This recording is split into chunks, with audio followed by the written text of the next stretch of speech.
We cannot always build a bright future for our youth, but yes, we can build our youth for a bright future. Youth empowerment is important to us because when we empower our youth, we give them power of change and we give them power to break these cycles and the chain that have caused problem to us in the past.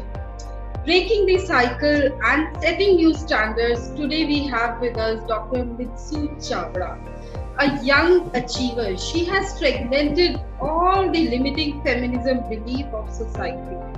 She is a solo pan-India biker, a sexual wellness blogger, which is considered a taboo in our society to talk about sex in public. She has been honored with many awards. She has recently been honored with Strong Social Personality Award by Human Rights Organization and Noble Asian Award by World Record Foundation. She is a lawyer by profession. She is practicing international law and esports law. So let's welcome our guest for today's talk, Dr. Mitsu Chavda. Welcome, Dr. Mitsu. Welcome to Win-Win Talk. Thank you so much, Poonam. It's my pleasure to be here. Mitsu, you have been breaking the chain and doing somewhat considered a social taboo in our society. You're a sexual blogger, sexual wellness blogger. Where did you get the inspiration of being a sexual wellness blogger? Did you face some challenges or maybe some family members or the near and dear one raised objection on being a sexual wellness blogger? Because in our society it's a taboo to talk about it in public. So basically how I started it is I have studied all my life in like all girls convent, all girls college.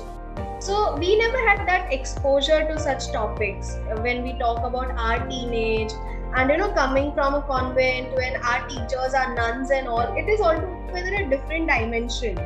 Then coming out to life and especially I was in girls college, so like we had so many females who, like my my friends who were from rural parts also, and even they were more exposed than I was, and they were aware of what is going around and all, and then like we grew up and all, and this LGBTQ happened, this section 377 happened and all, and I somehow thought even after so much of change, and I'm a big reader, I read a lot, like a lot of things, a lot of books. Some of the books were based on this particular topic, something about wellness and all, and I never scroll my social media for something that is unimportant or useless. I'm always researching and reading about things that are important. So that is how I also came across this. I came across people who are so much expert in this particular topic, and then I started reading like voraciously. I was reading book after book, and then I started getting knowledge, and then I started responding to people on the debates that happen online, and that is how my path started towards this. And my parents or my family have been very supportive. Yeah, they do have something कि ऐसे लड़की नहीं करती, but then they also see कि हाँ मतलब she is doing good.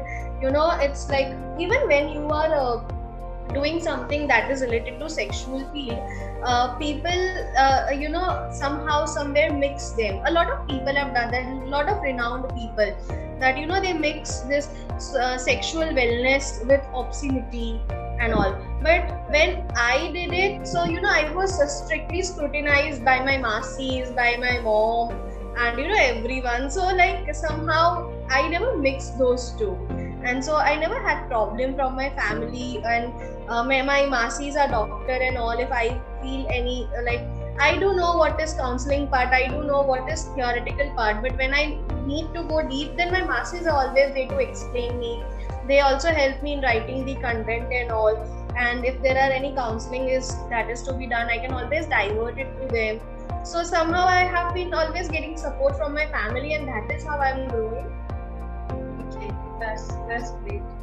So when you decided to travel as a solo biker, pan India, You must have had some challenges, some biological, because as a woman we have so many constraints. So, or you must have any societal challenge. What are the challenges that you had to go through when you were planning to go for a solo pan India biking experience?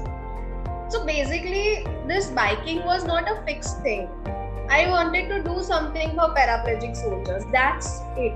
And I somehow told a friend of mine, and he was a biker. So he said, let's do it together. You have this talent of speaking, so you can take sessions and seminars on the way, and I can drive. So it was just 2 weeks before this when we started all planning. All the planning was done. Everyone was in support. But at the last moment, he dropped out. He's like, I have to leave my job. So if you want me to come with you because soldiers are your topic, then you need to pay me money and all. And I was like, shit it, I'm not paying you. If you want to do it, you please do. Otherwise, it's okay. I will do it on my own. And this was just a day before my departure. On 26th at the 10 in the morning, I had to depart. And 24th in the night at 11, he's saying me this. And so everyone was very pessimist about my going. Every biker, everyone I knew, they all were like, यार तूने तो सिर्फ city में चलाया है, तेको कहाँ highway चलाएगा and everything. I didn't have a bike or anything. And then that was a sleepless night. So I went to OLX and I saw bikes that are nearby. And on the 25th at 9 in the night, I finally was in my budget, and that was 100-kilometer run. And with the dad's contacts and God's grace, I got a person who is in Bajaj. He did all the servicing in my bike, and that is how I had to start my bike. So basically, I did not have much challenges or hurdles before I started, except this much. But after I started, I had lots of hurdles, and some being like, as you said, biological, some are physical, some are even mental. Because when I started, so from Surat to Mumbai, it is hardly 256 kilometers or something. And it generally takes 5 hours. It took me 10 hours to reach there. And when I reached there, my thighs were paining, my back were paining, because इतना long run ऐसे हम bike कैसे चलाते, कभी तो नहीं चलाया है. And then when I started from Mumbai towards Pune, then there is Lonavala Ghats. So सबकी गाड़ी ऊपर जाती है, मेरी गाड़ी ऐसे नीचे आ रही थी. मुझे पता ही नहीं था किस गियर में चलाना है. So that was another challenge. Then I started learning a little bike, and then I could I was very much afraid because I was a new biker. So I never went, like, on my whole journey, my bike has never crossed 80 ka speed limit. Okay. And at that time I was 40-60 ka speed limit. It was like that. Then it was peak of winters in December ending and January when I reached Gorakhpur and Lucknow and side, and like what is said about the winters in that side, they are very cold, that people die in that cold. And I had to ride in that thing, so it was hard at that moment also. But then it was all fine because I had some aim in mind and I was working towards that goal. So everything was like on a very minuscule level when I looked up to my goal. You are also a lawyer practicing international and esports law. What is that? Please tell us something about that. So basically, I am pursuing law, and when we are pursuing law, we are supposed to practice under seniors. So my senior, she is practicing international law, and she has marital discords and everything on her hands. But esports is a very new domain in India. Esports is like, we do have lawyers in India, but we don't have any lawyers in India who are into gaming. Esports is basically online gaming, and not those Rummy or Teen Patti. Those games that are recognized by Olympic Association and Asian Games, and we can officially go there and get medal for our country. That is esports. Like PUBG, that is banned now, but now we have Battlegrounds India, then we have Call of Duty, Free Fire, Valorant, then Rocket League. These are all games which are part of esports, and we have competitions worth millions and millions of rupees on this. So in India, we do not have esports recognized yet, but we have so many teams who are playing on behalf of India, who are going out, but we don't have lawyers for that, who can scrutinize the contract, who can approach them in a legal way, who knows anything. And somehow somewhere I heard that I'm the only a person who is aware of legal terms of even other countries, legal contracts of other countries, and who is also aware about the gaming platform and the gaming culture. So that is what makes me India's first legal advisor in esports. Oh, that's really wonderful, because gaming industry is a wide industry at this point of time, and we must require legal advisors for managing the challenges of this industry. This is really great. Yeah, so basically we have lawyers who are good with other things. Like we have prolific writers also who are very good lawyers. But gamers is like, gamers के लिए ये बोला जाता है that gamers are of some age only, Yes. and not because everyone is busy, they are business professionals, they cannot game all the time. But somehow we at this age, we also game and we also pursue our profession. So that is what has made me, and that has got me knowledge about this, both the lines. And Topic for discussion is youth empowerment. So what is your statement of youth empowerment?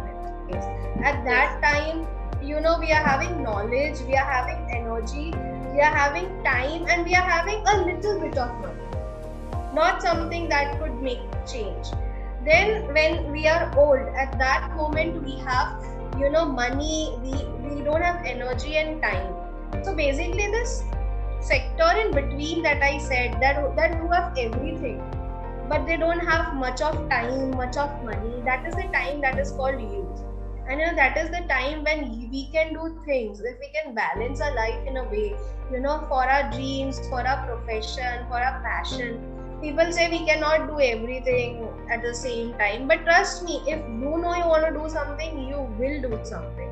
So I just want to tell youth to believe in themselves. Most of people, they do not believe in themselves. They are more about what perception people have created about them, what others think about them. And though they know they are capable of something, they just put themselves down. And for youth, I want to tell, if you think you can do it, then you just need to take one step and then you can do it. So youth should do it, whatever it may be, like whatever. Nitsu, you are also a motivational speaker. So what is your Right. learning of life from this COVID crisis period? Because I always ask this question from all guests, because I also want to learn from the guests, like what is their learning of life. Because what I believe is there is always opportunity life in every crisis. As a crisis management practitioner, my belief is that. So what is your learning out of that? See, like when we talk about COVID, then one thing that COVID has taught us, that nothing is ever useless or nothing is as simple. Those medical stores that we used to think, हाँ चलना ठीक है, बाजू में तो है, right? Vaseline लेने के लिए काम आता है या कुछ भी छोटा मोटा. The time in COVID, they were the ones who were there for us always, like 24/7. I know many medicals that were there always. Then when we talk about friends, there have been friends we haven't spoken to in years, but somehow at this age, when they have become doctors or they are into pharma, like when we are engineers and when we see that our friends have gone into pharma, I'm like, ye pharma mein.